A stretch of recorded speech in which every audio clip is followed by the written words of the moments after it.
What's happening, folks? Back with another reaction, back with some more Alanis Morissette, as well as more Luca.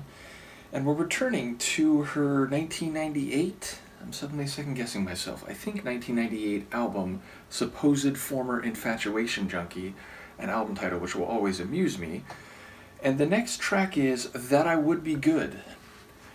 It feels like more than just one hypothetical. I mean, would be is not could be or am, and then that, like the phrasing that I would be good, it feels like a speculation or a hypothetical based on a scenario or a series of conditions that are not currently the case. Now that is interpretive, it's not, I think, explicit, but that I would be good, again, it's not saying I am good, it's not saying I have been good, which are more definitively and concrete in terms of their assertions. So yes, there's a bit of a poetic ambiguity to it. There does also, at least as my eyes and brain see it, a possibility more than an actuality. In any case, I will try to follow what I can. Let's hear it. This is Alanis Morissette. The song is That I Would Be Good, and it's from her 1998, I think, album Supposed Former Infatuation Junkie.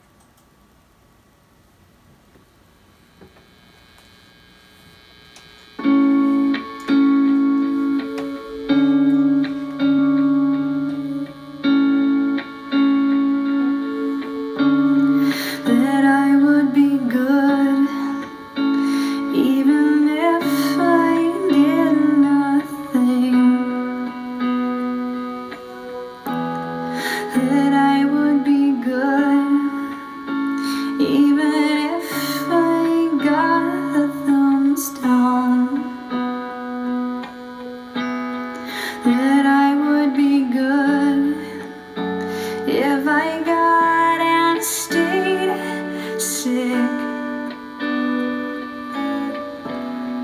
That I would be good even if I gained 10 pounds. That I would be fine even if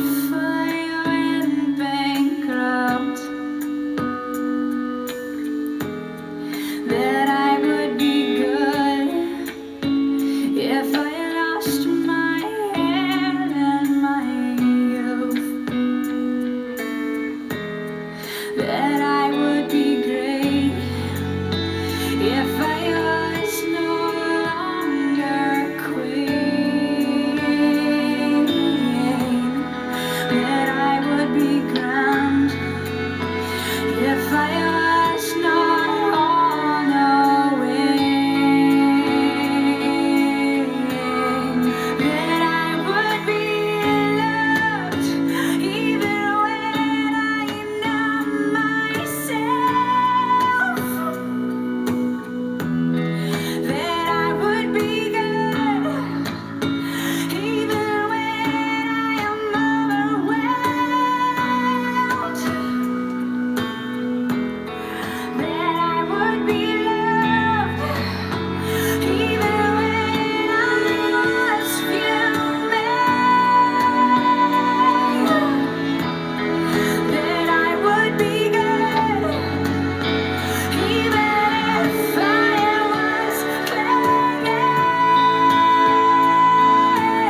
tune.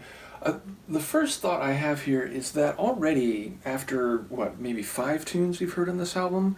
I'm not sure exactly what number that was, but it feels like this is a very different album than Jagged Little Pill, even if her singing and aspects of the production are similar. I mean, her singing, it's her singing. It is unquestionably and completely identifiably her unique vocal stylings, which I very much enjoy. And again, she's got that, it's not a yodel, but it's like this bendy flourish that she does that is, again, seemingly, her calling card, her vocal signature. But I guess I will say the sonics are, at least up until this point, more different. And not that Jagged Little Pill was completely similar across the whole album. There was some sonic variety, but it had a lot of that like alternative rock meets like indie rock type of energy. And this album, it feels like it's a deeper and more varied, more eclectic type of production. I will say the instrumentation here is really interesting. I mean, the flute was leading things by the end, but I heard an electric or almost like a church organ in there. There were some strings in there. And the overall vibe was, again, like this down-tempo art pop type of feel. I will say, and this seemingly was deliberate, at the beginning and still later in the track, there was like this electric feedback. Like, my system, sometimes like if there's like a grounding wire loose or something, it'll get this like, buzzing electrical sound, which is not ideal when I'm trying to record a mix because it's audible and it's like, wait, what is that? It's not in the track. So yeah, it sounded almost like there was this like electric feedback grounding wire noise, maybe indicating the tension of like, at some point she is going to get older. At some point, she may not be with this other person. At some point, she may not be riding this wave. She may be in a place which, independent of anything else or all of the other things being equal, would be diminished or less desirable or less ideal. But she's saying, and in this regard, it feels like one of the most affirming and self-loving songs ever. The idea that I would still be good, I would still be great, I would still be grand, even if I lost my hair and I wasn't riding a wave. And whether that's like, wave of popularity and critical and commercial success for Alanis, or whether you can interpret that more broadly as the idea of, sometimes you're in a good vein and sometimes things are going your way and you feel like the momentum of life is behind you, pushing you forward. And other times you feel like it's pushing against you and it's hard and you feel like you're, crashing into the ground. And the message here seems to be that she accepts that, things may not always go her way. She might feel sad or, be broken apart or separated from someone who used to be important to her, but she'll still be good. She can still be great. She can still be grand. And there is value in her, what she does, her art maybe specifically, even if her life circumstances might change. And it feels like some of her vocal extensions and flourishes, they feel like it's, all this is coming out and it's sort of cathartic to acknowledge her value and her self-worth, even if, again, maybe the external world begins to interact with that differently, or even if the ravages of time and happenstance catch up with her and, knock her off her balance, so to speak.